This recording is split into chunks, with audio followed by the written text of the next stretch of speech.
untuk pelajaran kita hari ini, yang pertama kita akan nanti membuat kelompok. Jadi nanti dibuat 2 kelompok dan tugasnya yaitu membuat konten ataupun paparan. Nanti kalian maju ke depan mempresentasikan hasil kalian tentang sikap berkompetitif dalam kebaikan dan etos kerja. Kemudian kebaikan ini nanti akan dipresentasikan di depan kelas, ya? Sekilas sudah dipahami kan? Sudah. Tentang tugas kita hari ini? Sudah. Jadi anak-anak, tentang sikap berkompetitif dalam kebaikan dan etos kerja, ini adalah sikap yang diperintahkan oleh Allah, bahkan tertera dalam Al-Quran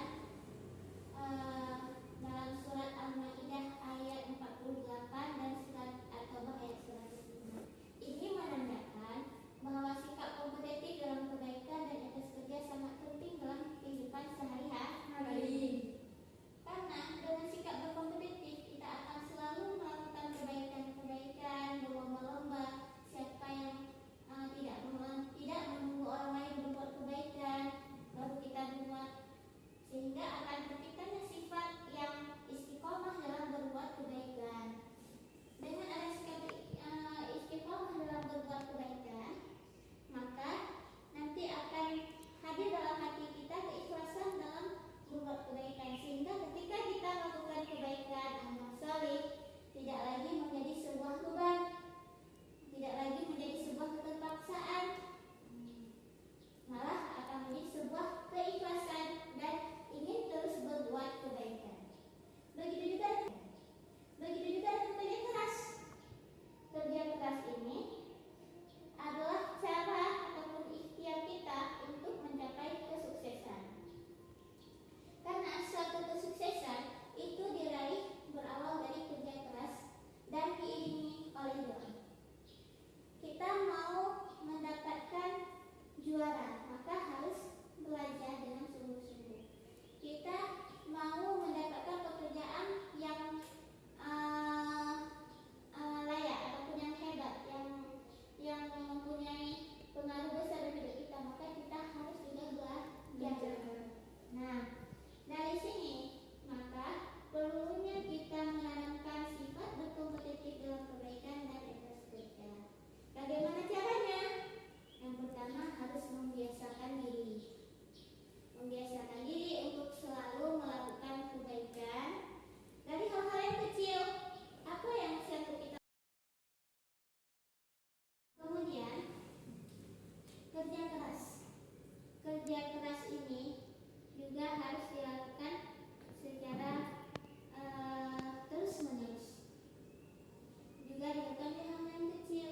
Kita harus mempunyai target. Saya harus melakukan hari ini ini, dan besok saya harus melakukan ini. Dengan adanya sifat kerja keras untuk meraih sesuatu, maka kita tidak akan kecewa bila kita meraih sesuatu atau tidak meraih sesuatu tersebut.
ketiga, meredam kebisingan. Yang keempat, menjaga kelestarian makhluk hidup.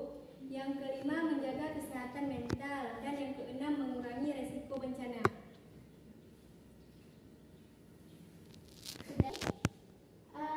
Temanya apa? Tentang dengan judul kita kalau dikaitkan ini tentang apa? Tentang manfaat menanam pohon. Kompetisi dalam kebaikan. Berkompetitif dalam kebaikan. Kebaikan. Jadi inti dari berkompetitif dalam kebaikan menanam pohon. Ya.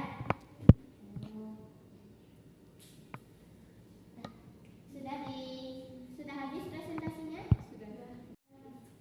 Bagus. Ya, silakan untuk duduk kembali. Assalamualaikum warahmatullahi wabarakatuh. Waalaikumsalam warahmatullahi wabarakatuh. Nah, selanjutnya dilanjutkan oleh kelompok 2 ya. Iya, Ustazah. Ya.